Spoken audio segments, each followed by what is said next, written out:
ഇന്നൊരു ബിരിയാണിയുടെ റെസിപ്പിയാണ് ചെയ്യുന്നത്. ഇതിനു വേണ്ടി കഴുകി വൃത്തിയാക്കിയ ചിക്കൻ എടുത്തിട്ടുണ്ട്. ഇതിലേക്ക് ആവശ്യത്തിന് ഉപ്പ് ചേർത്ത് കൊടുക്കണം. ശേഷം 1/2 ടീസ്പൂൺ നല്ല മുളക് പൊടിയും 1/2 ടീസ്പൂൺ കാശ്മീരി മുളക് പൊടിയും 1/4 ടീസ്പൂൺ മഞ്ഞൾപ്പൊടിയും 1/4 ടീസ്പൂൺ ചിക്കൻ മസാലയും അത്ര തന്നെ കുരുമുളക് പൊടിയും ചേർത്ത് കൊടുക്കണം. പിന്നെ ഒരു 1/2 ടീസ്പൂൺ ഇഞ്ചി വെളുത്തുള്ളിയും പച്ചമുളകും ചതച്ചത് ചേർത്ത് കൊടുക്കണം. എന്നിട്ട് ഇതൊന്ന് മിക്സ് ചെയ്തെടുക്കണം. പിന്നെ ഇതിലേക്ക് 1/2 ടീസ്പൂൺ ചെറുനാരങ്ങ നീര് ഒഴിച്ച് ഒന്ന് മിക്സ് ചെയ്ത് മാറ്റി വെക്കണം. ഈ സമയത്ത് നമുക്ക് റൈസ് റെഡിയാക്കി എടുക്കണം. അതിനുവേണ്ടി ഈ ഒരു ഗ്ലാസ്സിൽ 2 ഗ്ലാസ് അരിയാണ് എടുത്തത്. ഇതൊന്ന് കഴുകിയെടുത്തിട്ട് വെള്ളം വാർന്നു പോകാനായി ഒരു അരിപ്പയിൽ ഇട്ട് വെക്കണം. പിന്നെ ഒരു പാൻ അടുപ്പിൽ വെച്ചിട്ടുണ്ട്. ഇതിലേക്ക് 4 ടേബിൾ സ്പൂൺ ഓയിൽ ഒഴിച്ചു കൊടുക്കണം. ഓയിലൊന്ന് ചൂടായി വരുമ്പോൾ അണ്ടിപ്പരിപ്പ് വറുത്തെടുക്കാം. ഇതുപോലെ മുന്തിരി ഒന്ന് വറുത്തെടുക്കണം. പിന്നെ ഇതിലേക്ക് ഉള്ളി ചേർത്തൊന്ന് ഫ്രൈ ചെയ്തെടുക്കണം. ഞാനിവിടെ ഒരു ഉള്ളിയാണ് എടുത്തത്. ഒരു മീഡിയം സൈസ് ഉള്ളി നൈസായി കട്ട് ചെയ്തതാണ്. ഇതൊക്കെ ഒന്ന് ബ്രൗൺ കളറായി വരുന്നത് വരെ ഒന്ന് നല്ലപോലെ വഴറ്റി കൊടുക്കണം. ശേഷം ഇതൊന്ന് മാറ്റി വെക്കണം. പിന്നെ ഇതേ പാനിലേക്ക് 2.5 ടേബിൾ സ്പൂൺ ഓയിലും 1 ടേബിൾ സ്പൂൺ നെയ്യും ഒഴിച്ചു കൊടുക്കുന്നുണ്ട്. ശേഷം ഇതിലേക്ക് സ്പൈസസ് ചേർത്ത് കൊടുക്കാം. ഇതിലെ ഇൻഗ്രീഡിയൻസ് ഒക്കെ ഞാൻ ഡിസ്ക്രിപ്ഷനിൽ കൊടുത്തിട്ടുണ്ട്. പിന്നെ ഇതിലേക്ക് അരി ചേർത്ത് ഒന്ന് നല്ലപോലെ മിക്സ് ചെയ്തെടുക്കണം.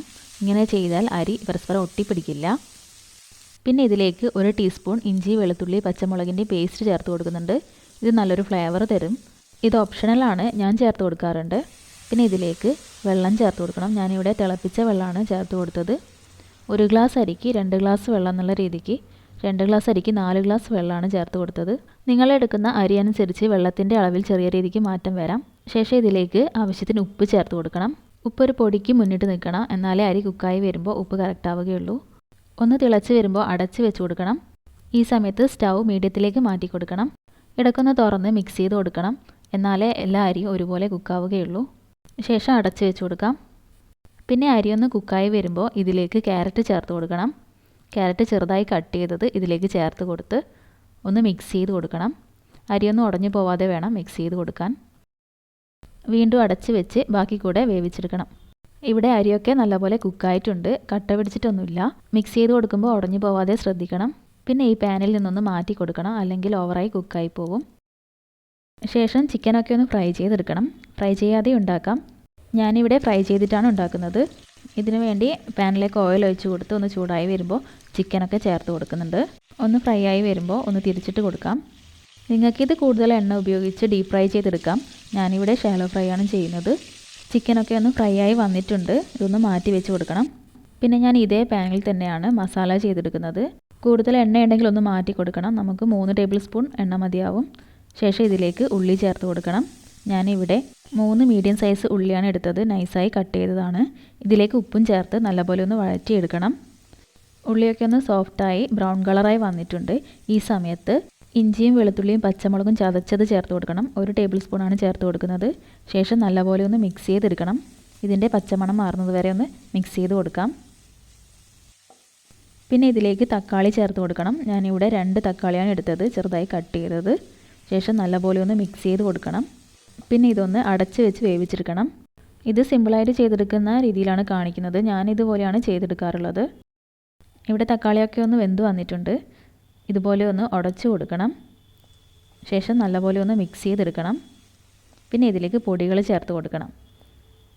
1/4 ടീസ്പൂൺ മഞ്ഞൾപ്പൊടിയും 1/2 ടീസ്പൂൺ മുളക് പൊടിയും 1/2 ടീസ്പൂൺ ചിക്കൻ മസാലയും 1/2 ടീസ്പൂൺ ഗരം മസാലയും 1/4 ടീസ്പൂൺ കുരുമുളക് പൊടിയും ചേർത്ത് കൊടുക്കുന്നുണ്ട്. ശേഷം ഇത് നല്ലപോലെ ഒന്ന് മിക്സ് ചെയ്തെടുക്കണം. ഈ സമയത്തൊക്കെ സ്റ്റൗ സിമ്മിലിടണം. ശേഷം ഇതിലേക്ക് ഒരു പിടി മല്ലിയില ചേർത്ത് കൊടുക്കുന്നുണ്ട്. നല്ലപോലെ ഒന്ന് മിക്സ് ചെയ്തെടുക്കണം. പിന്നെ ഉപ്പ് നോക്കി ആവശ്യത്തിന് ചേർത്ത് കൊടുക്കാം. വീണ്ടും നല്ലപോലെ ഒന്ന് മിക്സ് ചെയ്ത് 3 ടേബിൾ സ്പൂൺ വെള്ളം ചേർത്ത് കൊടുക്കുന്നുണ്ട്. വെള്ളത്തിന് പകരം നിങ്ങൾക്ക് തൈര് ചേർത്ത് കൊടുക്കാം. തൈരാണെങ്കിൽ ഒരു 2 ടേബിൾ സ്പൂൺ മതിയാവും. ശേഷം നല്ലപോലെ ഒന്ന് മിക്സ് ചെയ്ത് ചിക്കൻ ഇട്ട് കൊടുക്കണം. എന്നിട്ട് നല്ലപോലെ ഒന്ന് മിക്സ് ചെയ്തെടുക്കണം. മസാലയൊക്കെ ചിക്കനിൽ പിടിക്കുന്ന രീതിക്ക് നല്ലപോലെ ഒന്ന് മിക്സ് ചെയ്ത് കൊടുക്കണം. ശേഷം ഇതൊന്ന് അടച്ച് വെച്ച് കുക്ക് ചെയ്തെടുക്കണം. അധിക സമയമൊന്നും വെക്കേണ്ട ആവശ്യമില്ല. ചിക്കനൊക്കെ നല്ലപോലെ കുക്കായതാണ്. പിന്നെ ഇതൊന്ന് തുറന്ന് കുറച്ചുകൂടെ മല്ലിയില ചേർത്ത് കൊടുക്കുന്നുണ്ട്. ശേഷം നല്ലപോലെ ഒന്ന് മിക്സ് ചെയ്ത് കൊടുക്കണം. ഈ സമയത്ത് ഒന്നും കൂടെ ഉപ്പ് നോക്കാം, വേണമെങ്കിൽ ചേർത്ത് കൊടുക്കാം.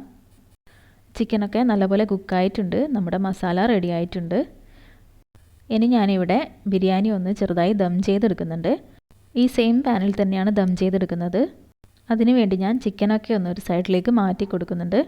ഇതുപോലെ ചെയ്യുന്നത് എനിക്ക് റൈസൊക്കെ ഒന്ന് സെപ്പറേറ്റ് കിട്ടാൻ വേണ്ടിയിട്ടാണ്. ശേഷം ഈ സൈഡിലേക്ക് റൈസ് ഇട്ട് കൊടുക്കണം. കുറച്ച് കുറച്ചായിട്ട് ഇട്ട് കൊടുക്കാം. നിങ്ങൾക്ക് റൈസൊക്കെ നല്ല വൈറ്റ് കളറിൽ തന്നെ കിട്ടണമെന്നുണ്ടെങ്കിൽ ഫസ്റ്റ് ലെയർ ചിക്കൻ ഇട്ട് അതിന് ശേഷം ഒരു വാഴയില വെച്ച് കൊടുത്തതിന് ശേഷം റൈസ് ഇട്ട് കൊടുക്കാം. പിന്നെ ഇതിലേക്ക് ഫ്രൈ ചെയ്ത് വെച്ച ഉള്ളിയും അണ്ടിപ്പരിപ്പും മുന്തിരിയും കുറച്ച് മല്ലിയിലയും ഇട്ട് കൊടുക്കുന്നുണ്ട്. ശേഷം അടുത്ത ലെയർ ചോറിട്ട് കൊടുക്കാം. ഞാൻ ചോറ് കംപ്ലീറ്റ് ആയിട്ട് ഇട്ട് കൊടുക്കുന്നുണ്ട്.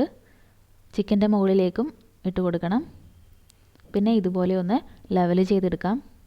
പിന്നെ ഞാൻ ഇതിലേക്ക് കളറിന് വേണ്ടിയിട്ട് റോസ് വാട്ടറും കുറച്ച് മഞ്ഞൾപ്പൊടിയും കൂടെ മിക്സ് ചെയ്തത് എടുത്തിട്ടുണ്ട്. അത് ഇതുപോലെ ഒന്ന് ഒഴിച്ച് കൊടുക്കണം. പിന്നെ ഇതിലേക്ക് ഫ്രൈ ചെയ്ത് വെച്ച ഉള്ളിയും അണ്ടിപ്പരിപ്പും മുന്തിരിയും ചേർത്ത് കൊടുക്കാം. കുറച്ച് മല്ലിയിലയും ചേർത്ത് കൊടുക്കാം. പിന്നെ ഇതിലേക്ക് 1/4 ടീസ്പൂൺ ഗരം മസാലയും ചേർത്ത് കൊടുക്കുന്നുണ്ട്. പിന്നെ ഇതൊന്ന് അടച്ച് വെച്ച് കൊടുക്കാം. പിന്നെ ദം ചെയ്യാനായി ഞാനൊരു പാൻ എടുത്തിട്ടുണ്ട്.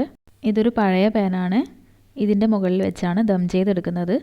ഇതൊന്ന് ചൂടായി വരുമ്പോൾ ഇതിൻ്റെ മുകളിലേക്ക് റൈസൊക്കെ സെറ്റ് ചെയ്ത് വെച്ച പാൻ വെച്ച് കൊടുക്കണം. ഈ സമയത്ത് സ്റ്റൗ ഒന്ന് സിമ്മിലേക്ക് മാറ്റി കൊടുക്കാം. ശേഷം 20 മിനിറ്റാണ് ഞാൻ ദം ചെയ്തെടുക്കുന്നത്. റൈസൊക്കെ നല്ലപോലെ കുക്കായതുകൊണ്ട് ഞാൻ അധികം സമയം വെക്കുന്നില്ല. ഇതിൻ്റെ മുകളിൽ വേണമെങ്കിൽ കുറച്ച് വെയിറ്റുള്ള എന്തെങ്കിലും വെച്ച് കൊടുക്കാം. ശേഷം ദം ചെയ്തെടുക്കാം. ഇവിടെ 20 മിനിറ്റ് ആയിട്ടുണ്ട്. ഈ സമയത്ത് സ്റ്റൗ ഓഫ് ചെയ്ത് കൊടുക്കാം. ഒരു 10 മിനിറ്റ് കഴിഞ്ഞതിന് ശേഷം ഇതൊന്ന് തുറന്ന് കൊടുക്കണം. പിന്നെ ഇതൊന്ന് മിക്സ് ചെയ്ത് കൊടുക്കണം. ഒരു ഫോർക്ക് ഉപയോഗിച്ചിട്ട് മിക്സ് ചെയ്ത് കൊടുക്കാം. അപ്പോൾ അരിയൊന്നും അധികം ഉടഞ്ഞു പോവില്ല. ഇതുപോലെ ഒന്ന് മിക്സ് ചെയ്തതിന് ശേഷം ഇതിലെ റൈസൊക്കെ ഒന്ന് നമുക്ക് മാറ്റി കൊടുക്കണം. ഞാനിവിടെ വേറൊരു ബൗളിലേക്ക് മാറ്റി കൊടുക്കുന്നുണ്ട്. പിന്നെ മസാല ഇതുപോലെയാണ് കിട്ടിയത്. നമ്മുടെ ചിക്കൻ ബിരിയാണി റെഡി ആയിട്ടുണ്ട്. എല്ലാവരും ഒന്ന് വീട്ടിൽ ട്രൈ ചെയ്ത് നോക്കണം. വീഡിയോ ഇഷ്ടപ്പെട്ടാൽ ലൈക്ക് ചെയ്യാനും സബ്സ്ക്രൈബ് ചെയ്യാനും മറക്കരുത്.